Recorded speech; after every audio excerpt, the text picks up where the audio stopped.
Yes, so students, welcome back to your own channel, that is Unyal Tutorials, and today we are going to start uh, from Mendeleev's periodic table, because this is the part 2 of your particular chapter. The part 1 has been already done, जिसके अंदर हमने discuss किया था क्या discuss किया था हमने कुछ एलिमेंट्स के बाद ग्रुप्स क्या होते हैं, पीरियड्स क्या होते हैं, और स्टार्टिंग में जो डोबेनेस के ट्रायड आए थे वो, then after that Newlands law of octaves.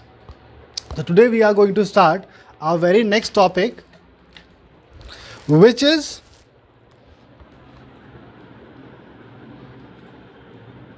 Mendeleev's periodic law. तो आज हम लोग पढ़ने वाले हैं Mendeleev's periodic law के बारे में, and then after that the modern periodic law. First of all, Mendeleev's periodic law के अंदर हम लोग क्या क्या पढ़ेंगे. Yes, so starting with the very first, that is your Mendeleev's periodic law. तो देखो Mendeleev's periodic law जो मेंडलीव हैं उन्होंने क्या कहा कि simply state that the properties of the elements are the periodic function of the atomic masses. कि मतलब यहाँ पे जो हम एलिमेंट्स को लगाएंगे तो बेसिकली वो किस क्राइटेरिया के अकॉर्डिंगली लगाएंगे, तो वो होगा आपका उसके एटॉमिक मासेस को लेते हुए कि जिस तरह से एटॉमिक मास बढ़ता रहेगा तो उसके अकॉर्डिंगली उन्होंने वहाँ पे रखना चीज़ें शुरू करी थी. और ग्रुपिंग जो बेसिकली होती है वो यहाँ से मेन स्टार्ट हुई है. ठीक है, तो merits of Mendeleev periodic table क्या है. तो very first merit is that he left number of gaps in his table. कि देखो हमें भी पता है, आपको भी पता है कि पहले हमने डोबेनेल पढ़ा, फिर उसके बाद न्यूलैंड हमने पढ़ा, अब हम मेंडलीव पढ़ रहे हैं. तो वो जो यहाँ पे फेल होते गए, तो फेल होने का रीज़न था क्योंकि जो उन्होंने एलिमेंट्स को लगा रखा है, तो एलिमेंट्स को लगाते हुए क्या हुआ बीच में, सिंपल सा है कि जो नए नए एलिमेंट्स आते रहे तो उनको कोई ऐसा हमारे पे पर्टिकुलर क्राइटेरिया प्रॉपर्टी नहीं थी कि अब जो नया एलिमेंट डिस्कवर हुआ ये किसकी सिमिलैरिटी इससे है या कहाँ पे हम इसे रखेंगे उस पर्टिकुलर टेबल के अंदर. तो इन्होंने क्या किया मेंडलीव ने, इन्होंने मतलब इतना एडवांस इनका जो क्राइटेरिया था रखने का एलिमेंट्स को कि ऑलरेडी उसमें गैप्स भी छोड़ दिए कि अगर फ्यूचर में कुछ एलिमेंट डिस्कवर हुआ तो उसको यहाँ पे आप फिल कर सकते हैं. तो यहाँ से हमें क्या पता चलता है कि he boldly predicted that the existence of some more elements, कि कुछ और होंगे और अगर हुए तो उसके बाद उनको किस तरह से रखा जाएगा. Second, he even predicted the properties of some of these elements and named them as एका boron, eka aluminium and eka silicon respectively. कि देखो कुछ और उन्होंने चीज़ें क्या पॉसिबिलिटीज़ वहाँ पे ढूंढी कि ऐसा हो सकता है, तो उसको नाम भी वहाँ पे उन्होंने दे दिया है, that is the eka boron, eka aluminium and eka silicon respectively. Then after that जैसे जैसे अब एलिमेंट डिस्कवर होते गए, जैसे कि for an example gallium discover हुआ, तो गैलियम ने किसको रिप्लेस कर दिया है, एका एल्यूमिनियम को, जो कि उन्होंने ऑलरेडी प्रेडिक्ट कर रखा था. क्यों? क्योंकि as it shows the properties of similar to that of aluminium, क्योंकि वो एल्यूमिनियम से मिलती जुलती प्रॉपर्टीज़ जो है वहाँ पे उसकी थी, किसकी, गैलियम की. तो इसलिए फिर उसके बाद वो उसको रिप्लेस करके एका एल्यूमिनियम को रिप्लेस करके वहाँ पे गैलियम आ गया. तो इस तरह से कुछ जो एलिमेंट डिस्कवर होते गए उनको हम वहाँ पे रखते गए हैं. और सबसे ज़्यादा मोस्ट इम्पॉर्टेंट पॉइंट कि नोबल गैसेस की अगर हम बात करें तो he gave proper position to the noble gases. इन्होंने क्या किया है, जो नोबल गैस हमारे पास होती हैं, which is your helium, neon, argon, krypton, xenon, radon, जो कि आपको 18th ग्रुप है आपका पूरा, वो सारे के सारे जो नोबल गैसेस हैं हमारे पास, वो बाद में कुछ कुछ डिस्कवर हुई हैं, कुछ पहले से जो हो गई थी, तो उनको बिना छेड़छाड़ करे जो एग्जिस्टिंग ऑर्डर है एलिमेंट्स का, वहाँ पे वो इजीली नोबल गैस की पोजीशनिंग भी हम लोग कर पाए. क्यों? क्योंकि मेंडलीव ने ऑलरेडी वहाँ पे प्रेडिक्शन के बेस पे संभावनाएं छोड़ रखी थी. ठीक है, तो ये तो हो गए इनके मेरिट्स कि इन्होंने क्या किया है, किस तरह से किया है. और सबसे पहले जो है एटॉमिक मासेस को देखते हुए इन्होंने वहाँ पर चीज़ों को लगाना शुरू किया था. अब जो जो सबसे ज़्यादा जो आपका बोर्ड एग्जामिनेशन के लिए इम्पॉर्टेंट है, ये तो है ही है, लेकिन अब हम बात करेंगे ट्रेंड की और साथ ही साथ इनकी कुछ limitation. So trends in the Mendeleev periodic table. तो ट्रेंड्स क्या हैं, जैसे कि आपको पता है कि आजकल ट्रेंडिंग ही सब कुछ चलता है. ठीक है, तभी आपको भी पता चलता है अच्छा ये ट्रेंड में है, ओके, तो then what does this signify कि अच्छा ये हमको फॉलो करना है. तो मतलब कि उस समय मेंडलीव पीरियोडिक टेबल के अंदर क्या ट्रेंड थे, मतलब क्या चीज़ जो है हमें लेते हुए आगे चलनी होती थी या क्या हमें पढ़ना होता था उस समय पे, या किस तरह से क्या क्या चीज़ें वो थी जो ट्रेंडिंग थी पर्टिकुलरली उस टेबल के अंदर. तो सबसे पहले तो यही है कि इट हैज़ 8 ग्रुप्स।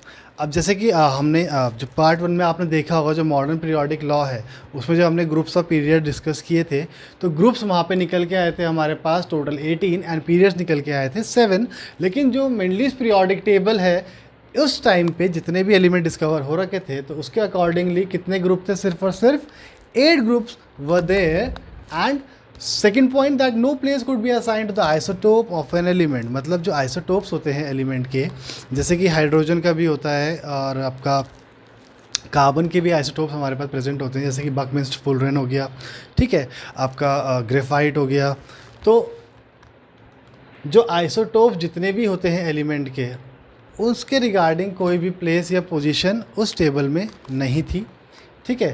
थर्ड जो ट्रेंड क्या था, that there were 3 gaps left by the Mendeleev in his periodic table. जो 3 गैप उन्होंने वहाँ पे छोड़ दिए थे, जैसे अभी हमने ऑलरेडी डिस्कस कर लिए हैं वो आपका मेरिट्स के अंदर, कि वो 3 गैप क्या थे, एक का बोरॉन, एक का एल्यूमिनियम और इस तरह से, जिसकी बाद में जगह पे गैलियम भी ले ली थी, ठीक है।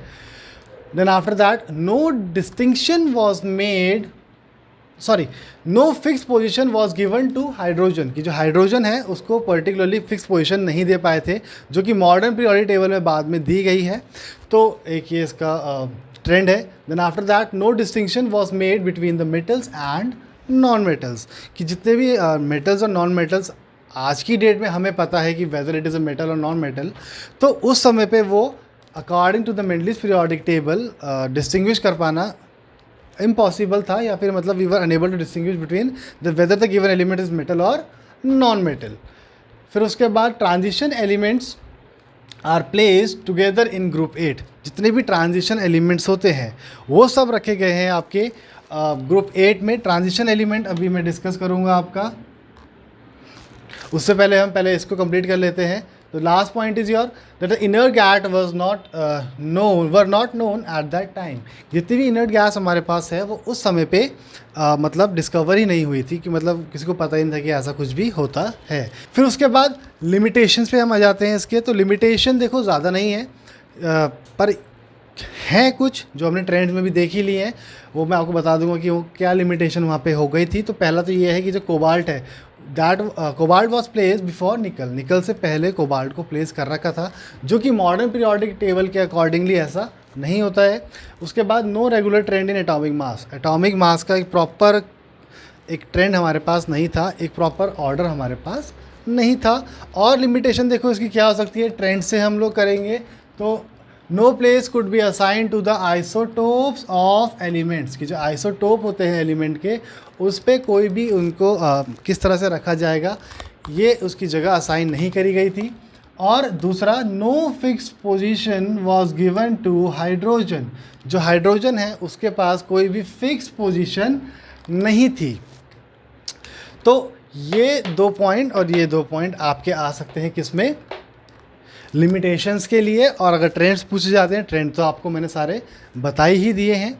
हाँ, अब हम आ जाते हैं ट्रांजिशन एलिमेंट्स पे। तो yes, so according to the class 10th जो आपके सिलेबस में है, तो ट्रांजिशन एलिमेंट्स के बारे में आपको सिर्फ इतना पता होना चाहिए कि those are the malleable and ductile ones. Malleable का मतलब होता है कि हम उन्हें थिन शीट्स में कन्वर्ट कर सकते हैं, और डक्टाइल का मतलब होता है कि हम उनको थिन वायर्स में कन्वर्ट कर सकते हैं। तो मेलिएबल और डक्टाइल आपको दोनों पता होने चाहिए। ये किसकी प्रॉपर्टीज़ है ट्रांजिशन एलिमेंट की, कि ट्रांजिशन एलिमेंट इस तरह से होते हैं। उसके बाद they are very good conductors of heat and electricity, कि वो हीट को भी और इलेक्ट्रिसिटी को ईजिली कंडक्ट करेंगे, और मतलब कि उनके थ्रू जो इलेक्ट्रॉन्स हैं वो ईजिली पास हो सकते हैं। And they form positive ions, मतलब कि वो कैटायन फॉर्म करते हैं। ये कभी भी किसी से इलेक्ट्रॉन गेन नहीं करेंगे, ये लूज़ करेंगे, ठीक है। तो जितने भी आपके लास्ट ऑक्टेट वाले लूज़ करते हैं वो सारे के सारे पॉजिटिव आयंस बनाते हैं, ये आपको पता होगा, नहीं पता तो पता होना चाहिए, ठीक है। तो they form positive ion, that is cation. अब इसके बाद हम लोग सो अब हम बात करते हैं मॉडर्न पीरियोडिक लॉ की। तो मॉडर्न पीरियोडिक लॉ सबसे पहले हमें पता होना चाहिए कि ये किसने दिया था। तो इट वॉज प्रपोज बाय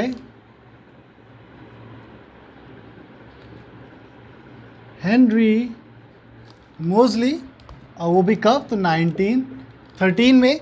उसके बाद इसके अंदर उन्होंने क्या किया या किस तरह से रखा है, तो properties of elements are the periodic function of their atomic number. Atomic number, the properties of elements are the periodic function of their atomic number, जिसमें कि अब हमें पता है कि ग्रुप्स हमारे पास कितने होते हैं 18 और पीरियड्स हमारे पास कितने होते हैं, दैट इज 7। अब हम बात करेंगे मॉडर्न पीरियोडिक टेबल जो कि मोस्टली ने दिया है, जो कि आज की डेट में हम लोग फॉलो कर रहे हैं, वो यही है। अब इसमें कुछ ट्रेंड्स हैं, तो trends in modern periodic table, the very first trend is valency. तो number of valence electrons present in the outermost shell, वो होते हैं आपकी वैलेंसी, यही होते हैं जो वैलेंस इलेक्ट्रॉन प्रेजेंट होते हैं हमारे आउटर मोस्ट शेल में। तो जो मॉडर्न पीरियोडिक टेबल है उसमें जब हम as we go down the group, तो वो बिल्कुल सेम रहेंगी but changes across the period. क्या मतलब हुआ इसका, कि जो ग्रुप्स में अगर हम बात करें कि अगर ग्रुप में हम नीचे की तरफ को जाते हैं, पीरियड्स की तरफ को जाते हैं, तो वहाँ पे हमें क्या देखने को मिलेगा कि मतलब अगर हम टॉप से बॉटम की तरफ जा रहे हैं, तो अगर हम पहले बात करें कि हाइड्रोजन होता है, फिर उसके नीचे आता है lithium, then after that sodium, potassium. तो देखो हाइड्रोजन का एटॉमिक नंबर 1, मतलब कि ऑक्टेट में अगर हम इलेक्ट्रॉनिक कॉन्फ़िगरेशन इसकी फिल करेंगे तो वो हो जाएगी 1 ही रहेगी। लिथियम का कितना होता है आपका एटॉमिक नंबर, दैट इज़ 3। तो एटॉमिक नंबर 3 है तो 2,1, मतलब लास्ट वैलेंस इलेक्ट्रॉन देखो 1 ही आ रहा है। सोडियम का क्या होता है हमारे पास, जो एटॉमिक नंबर है दैट इज़ 11 है, तो मतलब 2,8,1, तो देखो 1,1,1। तो वैलेंस इलेक्ट्रॉन जो है इनके, जब हम ग्रुप में नीचे की तरफ जा रहे हैं तो वहाँ पे क्या है, देखो 1,1,1, मतलब कि it remains the same as we go down the group but changes across the period. Periods में जब हम इस तरफ से देखेंगे तो वहाँ पे जब हम लेफ़्ट टू राइट मतलब जाएंगे तो वो आपका चेंज होता है, लेकिन when we move from top to bottom तो वहाँ पे इट रिमेन्स सेम। उसके बाद हम आ जाते हैं एटॉमिक साइज़ में। तो एटॉमिक साइज़ हमेशा बढ़ेगा जब भी हम as we move down the group, but when we move from left to right then in that case atomic size will increase. ठीक है, मैं आपको रिपीट भी कर देता हूँ ये शुरू से ही, मतलब वैलेंसी से, कि जो वैलेंसी की बात करेंगे हम मॉडर्न पीरियोडिक टेबल के अंदर, तो वो सेम रहेगी as we move down the group but changes across the period. अब एटॉमिक साइज पे हम आ जाते हैं, तो एटॉमिक साइज बढ़ेगा जब हम जाएंगे ग्रुप में नीचे की तरफ, और एटॉमिक साइज आपका घटेगा, it will decrease when we move from left to right. ठीक है, इसके बाद जो थर्ड प्रॉपर्टी है हमारी, that is your metallic character. तो मेटेलिक कैरेक्टर क्या होता है, tendency of an atom to lose electron. तो क्या हो गया यहाँ पे कि जो आपके एटम है वो अपना जो इलेक्ट्रॉन को लूज़ कर देगा, तो जिसकी ये वाली टेंडेंसी होती है, इसको हम बोलते हैं मेटेलिक कैरेक्टर। मेटेलिक कैरेक्टर के अंदर it decreases across the period and it increases as we go down the group। कि मतलब जब हम पीरियड्स के अकॉर्डिंगली देख रहे हैं, लेफ़्ट टू राइट जाएंगे तो वहाँ पे वो डिक्रीज़ होगा, लेकिन जब हम डाउन द ग्रुप जाएंगे तो वहाँ पे मेटेलिक कैरेक्टर क्या है, इंक्रीज़ होता है। ठीक है, तो मेटेलिक कैरेक्टर हमने देख लिया है, वैलेंसी हमने देख ली है इसकी, और एटॉमिक साइज़ हमने देख लिया है। ये बहुत ही ज़्यादा इंपॉर्टेंट है आपके एग्जामिनेशन व्यू पॉइंट से, क्योंकि यही क्वेश्चन आपसे पूछे जाएंगे, बार बार यही आते हैं। ठीक है, तो आपको मेटेलिक कैरेक्टर, एटॉमिक साइज़ और वैलेंसी मॉडर्न पीरियोडिक टेबल के अकॉर्डिंग ये तीनों चीज़ें अच्छे से अब कंठस्थ हो जानी चाहिए। अब मॉडर्न पीरियोडिक टेबल के अंदर एक और चीज़ है जो कि स्टार्टिंग में पार्ट 1 में मैंने आपको बोला था कि मेटल्स और नॉन मेटल्स आपको वहाँ डिफरेंट कलर्स में दिख रहे होंगे। तो देखो आपका लेफ़्ट हैंड है और राइट हैंड है, तो जो आपका लेफ़्ट हैंड है, लेफ़्ट हैंड साइड आपके जितने भी हैं एलिमेंट्स वो हैं आपके मेटल्स, और राइट हैंड साइड आपके जितने भी हैं वो होते हैं आपके नॉन मेटल्स। ठीक है, तो इतना आपको क्लियर हो गया होगा। तो इस चैप्टर में आपका यही है, अब इस चैप्टर में और कुछ नहीं है डिस्कस करने के लिए। अगर आपको लगता है कि कुछ पॉइंट आपको क्लियर नहीं हुआ है तो आप वो या कोई पॉइंट आपको क्लियर नहीं हो पाया तो बिल्कुल आप वो कमेंट सेक्शन में लिखना, तो हम आपको वो बता देंगे। तो modern periodic classification of elements के अंदर ये थे आपके कुछ इंपॉर्टेंट पॉइंट्स जो आपको पता होने चाहिए एग्जामिनेशन पॉइंट ऑफ व्यू से। इसके बाद हम अब आप लौटेंगे आपके सामने नेक्स्ट वीडियो के साथ, जो कि होगी आपकी फिज़िक्स से रिलेटेड, जो आपके फिज़िक्स में टर्म 2 के जो चैप्टर्स आ रहे हैं बोर्ड एग्जामिनेशन में वो। तो अब आपसे मिलते हैं नेक्स्ट वीडियो में। एंड शेयर आप ज़रूर कीजिए इस वीडियो को। देखो आपको तो अगर आप देख रहे हैं वीडियो तो ठीक है, आपको नॉलेज मिल गई, लेकिन आप नहीं चाहते कि आपका फ्रेंड भी अच्छा अचीव करे, है ना। तो ऐसा आप ज़रूर कीजिए कि अगर आप तक ये वीडियो रीच हो रही है तो इसको ज़्यादा से ज़्यादा आप आगे अपने फ्रेंड्स तक पहुँचाएँ। जो आपको इतने पोर्शन है ये आपका 100% है कि ये आपका आ ही रहा है। तो अब आपसे मिलते हैं हम लोग नेक्स्ट वीडियो में। और आज वाली वीडियो आप होप कि आपको ये कंटेंट पसंद आया होगा, तो शेयर कीजिए एंड आपसे मिलेंगे नेक्स्ट।